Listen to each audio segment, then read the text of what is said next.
Hello, welcome to a review of The Messiah. Oh my God, I can't tell you how I am completely invested in this TV series, or rather, Netflix series. It is the most powerful content I have, or acting rather, or content I have seen in a fictional, depicted in a fictional piece of work. Mehdi Debi, congratulations to you for this incredible performance about a man who is perceived by people, I guess, from both his own country. He's from Iran, but he travelled with people from Syria, and he crossed over to Israel, and he ended up in America. And spoiler alert, by the way. And there's an American CIA who's been following him throughout, because they suspected that somebody with that much followers, and he's assumed to be Muslim, so somebody with that much influence on people is always seen as a threat to, I would say, the Western community, because nobody ever sees that as a threat when it's in any other like organization, religious organization, such as, or country that isn't in the Middle East, right? So if somebody in the Middle East somewhere who has created and who has become largely influential to a large group of people, and the assumption is that the Messiah, that person, would be Muslim, especially when he is political in some sense. The CIA would perceive them as a threat, as they do in this series. So, as a threat as a threat of maybe starting a running an organization, like a terrorist organization like ISIS, Al Qaeda, etc., etc. But the Messiah, as the story unfolds, I've never seen anything depicted so well, so, or transmitted so well and so real. It felt so real that it gobbled me in. And I'm a sucker because I'm a sucker for spirituality, but that sense, that strong sense of power that relied and depended on nothing outside of itself, right? Like, he made it very clear that he didn't depend on any person around him to be where he is. It was very much about the whole series, very much emphasized that you depend on, you make that contact with it, which is exactly what Jesus Christ has done. I've never read the Quran, so I'm not very familiar with, say, Muhammad's philosophy or teachings, only from what people have told me. But I'm very familiar with Jesus, and that's what Christ was about. I mean, he performed miracles and he did all of these things. However, he really much insisted on living righteously, but having that connection with from within, to be within. And this Messiah depicts that, and he has that Christ mind so far in the first season. And being part of this cynical world, whereas we're largely influenced by the American philosophy, or by the American doctrine, which is a very, very strong doctrine, where we're seen to doubt, we're encouraged to doubt and suspect each other, right? Suspect what is not familiar to us in particular. And that's not just Americans, but that's more a human nature, where you suspect everything. you tend to, it was almost like how, I guess, back then during Jesus's years, when he was being doubted, when he wanted to be, when they wanted to crucify him, people were unsure, and that has followed us through generation and generation, where we become unsure because we look for signs of human of humanity and stuff within the person, which we don't want to see in the Messiah. We don't want to see in the Messiah signs of humanness there, because that is our first sign to doubt the authenticity of this Messiah, which is a great reflection on ourselves, because we see ourselves as faulty to, and this is why we require a Messiah. This is why we need somebody to follow us. We need somebody to be an example to us, because we already judge ourselves as faulty, right? Imperfect, incapable of good. Regardless of how good you are as a person, you doubt you understand that you carry prejudice. You understand that you're judgmental. You understand that you are capable, intentionally or unintentionally, of causing somebody direct harm. So how we perceive others essentially is we perceive, is exactly how we perceive ourselves. This is why a Messiah, it's required, right, of us. And watching this series, we see that. I mean, it was almost like the way people responded to him was, all of those people were me, right?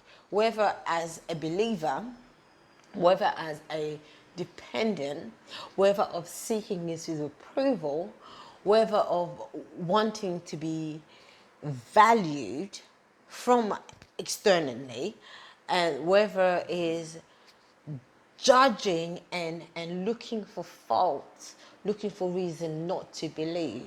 All of that I experienced that at any given time. It's a brilliant series. I definitely recommend it. I highly recommend it. I highly recommend it. I felt myself. And another thing that I wanted to point out is that as much as we as much as we love to see the Messiah to sort of we love to have a Messiah to guide us, because we, us human beings, I believe, we're so desperate. We're in desperate need of guidance, on wanting to be guided to righteousness, right, to the road of rightness, or to, and we don't believe in our own ability to have that direct contact with God, to access God, that we need a middleman to come in and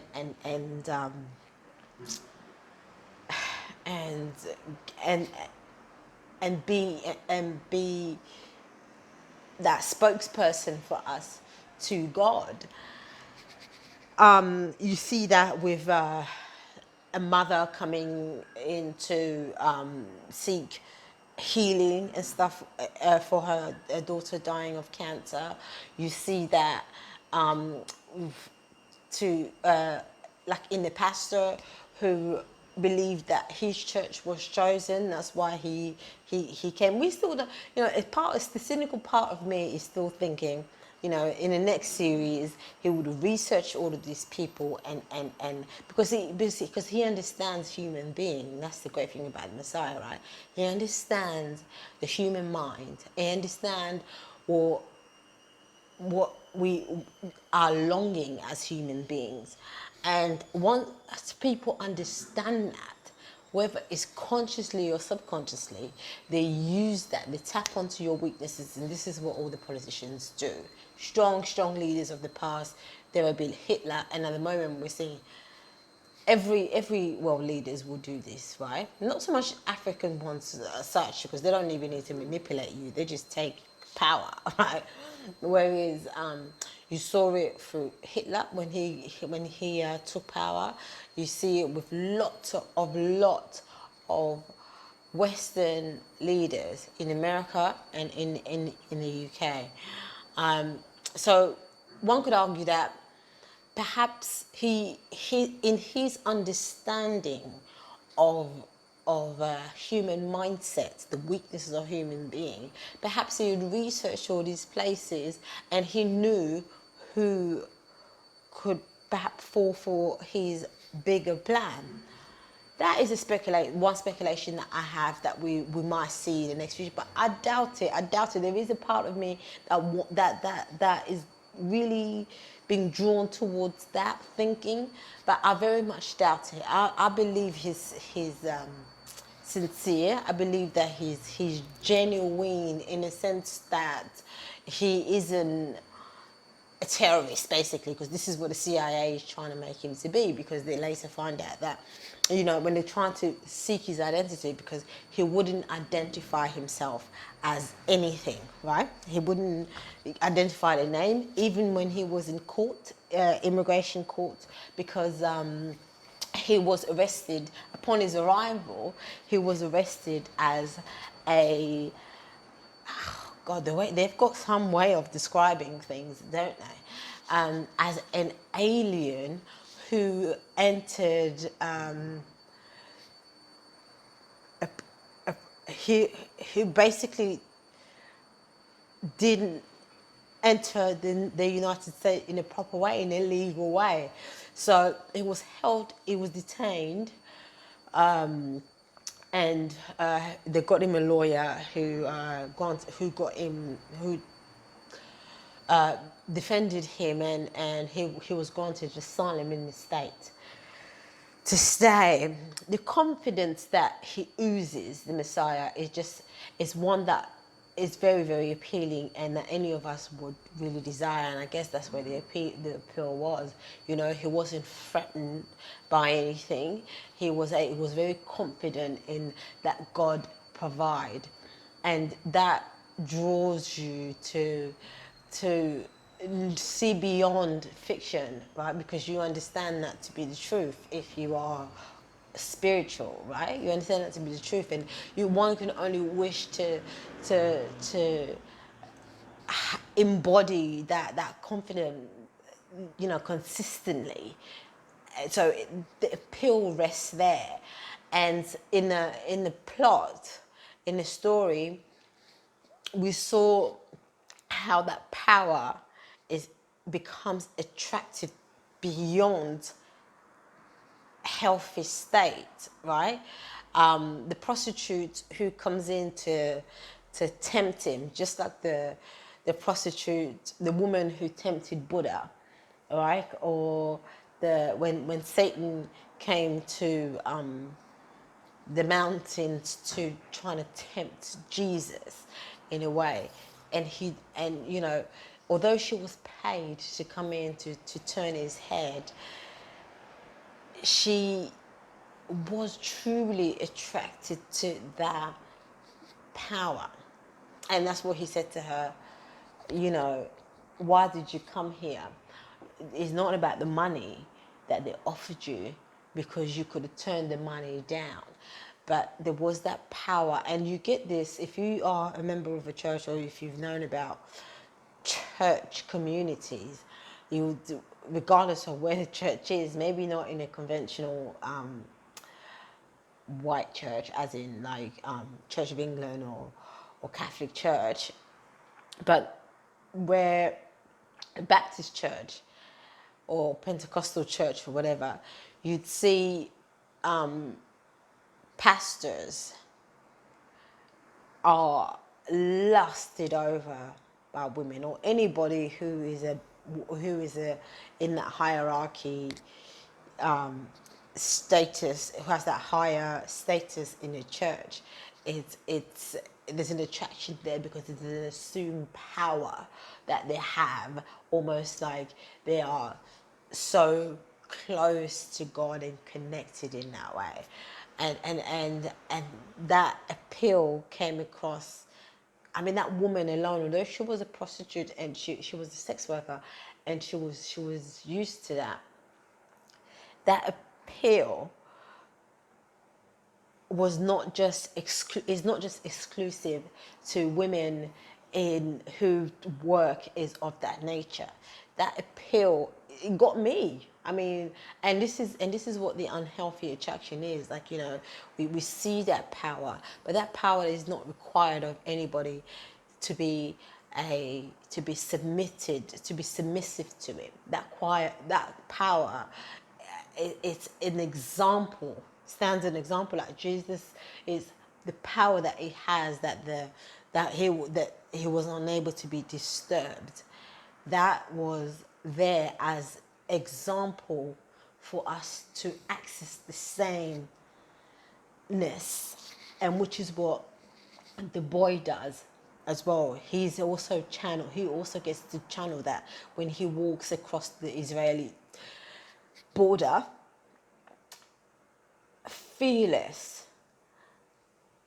in a way. And people get fearlessness confused with asserting power over people, right? Fearlessness is it's really just aligning yourself, aligning yourself with everything in this universe, in the oneness. And that fearless doesn't never, and when you walk the world with that type of fearless, it doesn't attract combat, because you're not going to war. If you're fearless, when people like, and this is why he before he crossed over the border himself, he crossed over the border himself with the people. Like he was telling, when they were approaching the Israel border, you know, the Syrians, was it Syrians or Iranians? I'm not sure. The Syrians were like, yes, we're going to fight. They all had the arms, and he was like, collect those arms, like collect those guns. This is not what this fight is about. We don't need it. I think this series was incredible. It was incredibly done. It was incredibly written. I was watching the interview with the main actor, which is Mehdi Debbie, and Michael Petroni, and he was saying how when he wrote it, what he wrote on paper, what the script, what he wrote on paper, and how it came alive, is somewhat similar. What was written was some type of guideline, but it took on a path of its own. It took on a life of its own when the actor took on the role. And that is absolutely believable, and you could see that. And Debbie also mentioned that, you know, everything he had done, every role he'd played, everything he's done in his world, in his life, had prepared him for that role. And I can only assume that he's already connected in that way and he's already he has a strong connection with the spirituality, because there is no way you could ever depict the role in the way that he has, without being in touch. This isn't just about reading the instructions or reading the script, and then, no, you have to be already connected, and that it's so clear through the screen. It's a 5 out of 5 stars, right, for me. 10 out of 10, 100 out of 100. It's incredible. If it's not even for the plot, I don't even pay attention to the plot, because I don't know where exactly they're going for this. Of course, I know that he's fighting. His goal is for the American president to remove the U.S. military from these borders. So one can argue that the next season it could be that he's working along with the Russians, because he's saying that they should remove the military from Eastern Europe, and the worry is always that if with the US military removed, Russia would invade all of those countries. And this is what it looks like. In a cynical mind, which still lives in me a little bit, and a conditioned mind rather, because I know that it is my conditioning that wants me to partly believe that he could, to believe in a conspiracy, in that conspiracy that he could be working with the terrorists. But for me, I don't think so.